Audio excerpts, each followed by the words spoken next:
What's up, fam? It's Dr. O here, and many people on the internet have been upset with actor Idris Elba's comments about not defining himself as a black actor. And there's been a little bit of a firestorm as it relates to that. And I understand his perspective from a professional point of view. I also understand John Boyega's point about we need to look at the directors and the people who are casting black people in roles. But there's another aspect, and people can go back and forth about whether they agree with that or not. I definitely believe that there's a role. The main issue needs to be on how directors and writers look at black actors. But the other part of his statement that was real problematic for me, because I'm not questioning whether Idris Elba is a black man, and he's online saying, of course, I'm a black man. He's talking about his profession. But he made the comment that, from my perspective, racism is only as powerful as you allow it to be. And that really does a disservice to conversations and efforts to end racism. Now, some people will say, oh, yeah, well, he's from the UK. He doesn't really understand what it's about. Seriously? Racism is an international phenomenon. It's an international problem. And there are black people in the UK who can speak about issues relating to racism, as I'm sure he can, as well as people like Boyega. So let's not go and say, well, it's an American thing, a black American thing, you just don't understand. That's not true. But to say it's as powerful as you allow it to be, it really ignores the challenges that systemic racism has posed systemically. I don't think that Dr. King wanted to be assassinated. I don't think he allowed that to happen. But the systems and the ideas of racism that were put into place in terms of our policies allowed that to happen. Now, people can say that that was back in 1968. Okay, but let's move it up to today. When we look at areas relating to the decrease in black ownership in houses, it's worse than it's been in 50 years. That's an issue relating to issues relating to systemic racism and predatory lending and the like.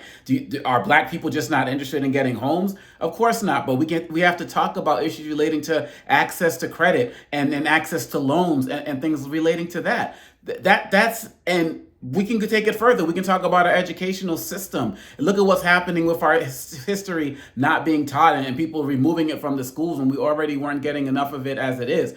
And that's an issue of racism as well. There's a story out of Virginia where an eighth grader, a black kid, a story just came out, was made to play a game where he had to pick up cotton with his nose. Yeah, now people can say, oh, well, he should not have done that and so on and so forth. But how about the fact that when they talked about introducing the game, all the other kids in the class automatically looked at him? It's because the racism that's playing in people's minds.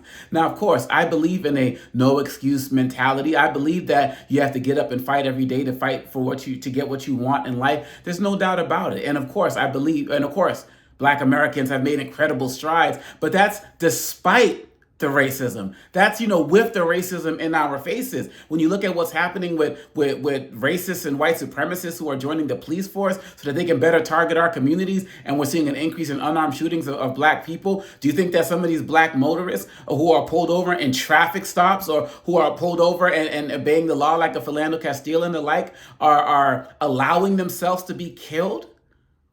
Those are the types of things that Idris Elba is missing in his comments. I believe that every single day. I teach it to my children as well. We have to work hard. We have to fight. We can't use racism as an excuse, but we can't deny racism is there in every aspect of American society, of global society. It's what built this country. And so there are still barriers to entry on many levels where in my, last 10 years, we're still talking about the first black president or the first black vice president or the first black person to become a coach in this league and that sport. 2 black quarterbacks in the NFL after being involved in the NFL for decades. So those are real issues relating to racism. Are there black quarterbacks who allowed themselves not to have that position? No, these were things that were on the books. And Idris Elba's comment on that aspect shows that he doesn't have a full understanding of that.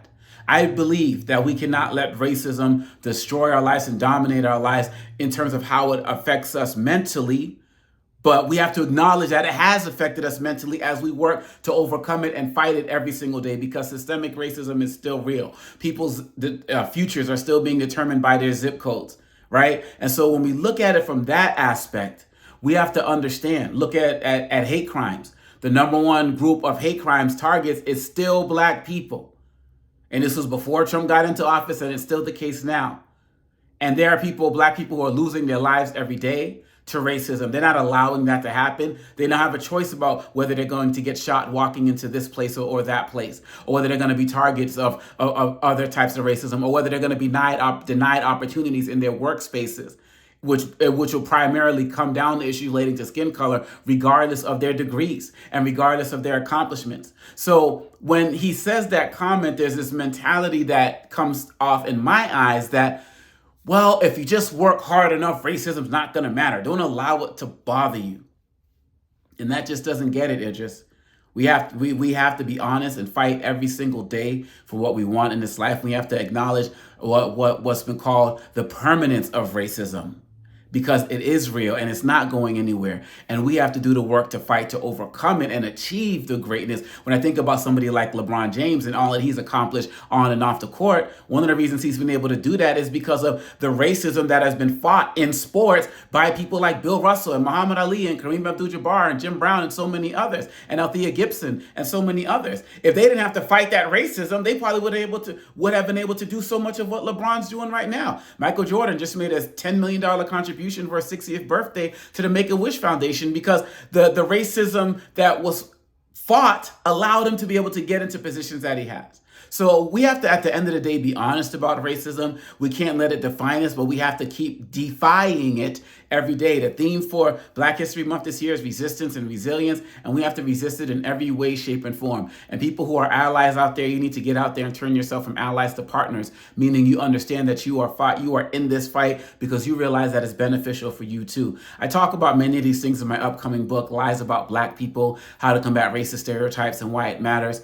Dr. Michael Eric Dyson wrote the foreword for me. But we have to get out there and confront a lot of these issues because a lot of this hate and ignorance is based on lies that are told about us and what has happened to us. So lots of respect for you, Idris. Lots of respect for you, John Boyega. But that other part of your statement, we're not allowing it. We're fighting it every day. And we need more people out there fighting with us. Let's go. Peace.